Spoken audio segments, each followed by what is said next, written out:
No Saiba Mais dessa semana, nós vamos falar sobre repercussão geral, instrumento que foi inserido na Constituição a partir da Emenda Constitucional 45. Mas quem vai falar com a gente mais sobre esse assunto é o Dr. Zélio Maia, advogado especialista em Direito Constitucional. Dr. Zélio, explica para a gente então o que é a repercussão geral. Muito bem.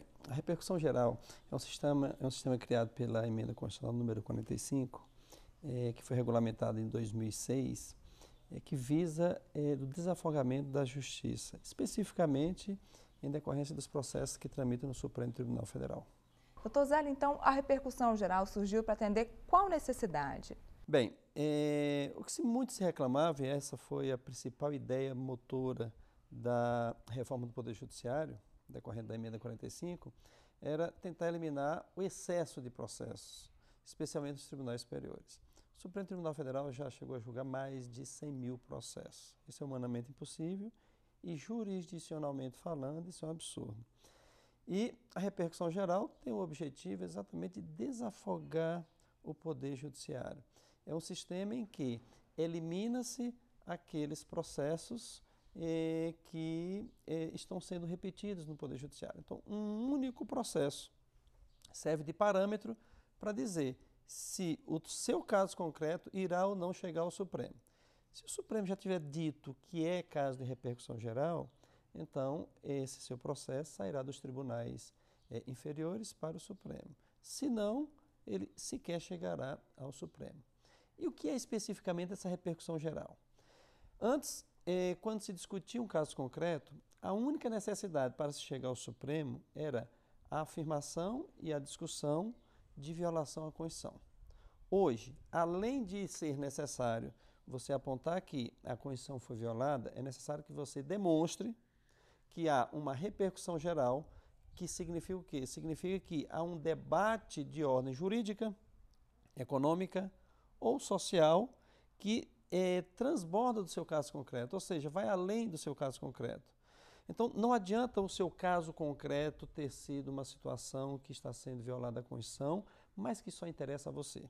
Se esse seu caso concreto não for além, ou seja, não tiver a repercussão para toda a coletividade, o seu caso concreto não será apreciado pelo Supremo Tribunal Federal. Dr. Zélio, então como é que se dá o funcionamento da repercussão geral em âmbito processual? Quando o Supremo Tribunal Federal é acionado, ele é acionado, no caso, para se discutir a repercussão geral, através do recurso mais comum utilizado lá, que é o recurso extraordinário, que é o recurso padrão do Supremo Tribunal Federal. Então, quando se entra com ação perante os órgãos jurisdicionais inferiores, ele chega ao Tribunal de Justiça, Tribunal Regional Federal, por exemplo, e lá nesse tribunal você entra com o recurso extraordinário quando se alega que há violação à Constituição. Esses casos, quando eles se repetem muito, o procedimento do Tribunal de Justiça, do Tribunal Regional Federal, qual é?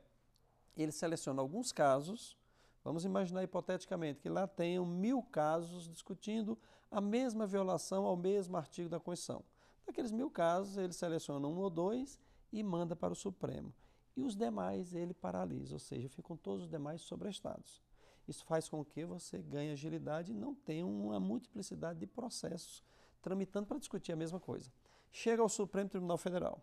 Se o Supremo Tribunal Federal negar a repercussão geral, aqueles 2 casos, por exemplo, que o tribunal mandou, todos aqueles 1000 que ficaram lá represados vão ser automaticamente atingidos por aquela decisão. Ou seja, se o Supremo Tribunal Federal disse que não é caso de repercussão geral, todos aqueles já não mais serão dados sequência ao seu andamento. Se ao contrário, o Supremo Tribunal Federal disser que há repercussão geral e julgar aqueles 2 casos, aí aqueles outros processos continuarão. Se o Supremo deu razão àquele recurso extraordinário, o Tribunal de Justiça, o TRF, por exemplo, poderá fazer o quê? Retratar-se de sua decisão. Era uma decisão negativa, que foi ao Supremo, o Supremo disse sim em 2 casos, e aí aquele tribunal poderá se retratar. Ou, se o Supremo disser que não tem razão aquele caso concreto, que não é direito de quem está alegando, aqueles recursos extraordinários lá que ficaram represados serão automaticamente declarados lá no tribunal como prejudicados. Então, qual é a ideia disso? é que apenas um caso, 2 casos no Supremo resolva milhares, se não até milhões de casos, sem precisar ir até ele. Então, nós podemos dizer que todos os tribunais são obrigados a aplicar a decisão em repercussão geral? Todos os casos são apreciados, uma vez apreciado pelo Supremo, havendo repercussão geral.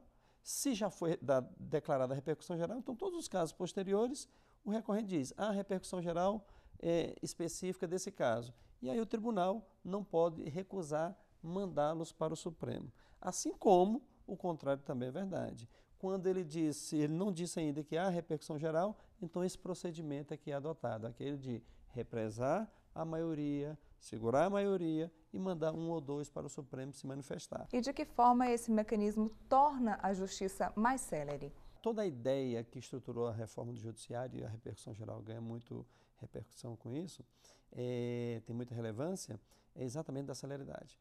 Por quê? Porque antes era muito comum diversos casos irem ao Supremo sem qualquer necessidade. O Supremo está sim preocupado e deve ser essa a função dele como órgão de cúpula para a preservação da Constituição.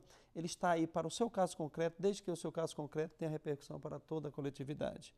Ou seja, se é o seu caso concreto que não vai se repetir, que não tem importância política, econômica, social, o Supremo não receberá esse processo porque não tem repercussão geral. Aí você vai me dizer, nesse caso então eu vou ficar prejudicado mesmo que a Constituição tenha sido violada? Sim. Ou seja, a velha teoria. Eu não vou mover todo o Poder Judiciário por causa de um caso concreto específico. É a velha história, é o interesse individual perdendo força perante o interesse da coletividade.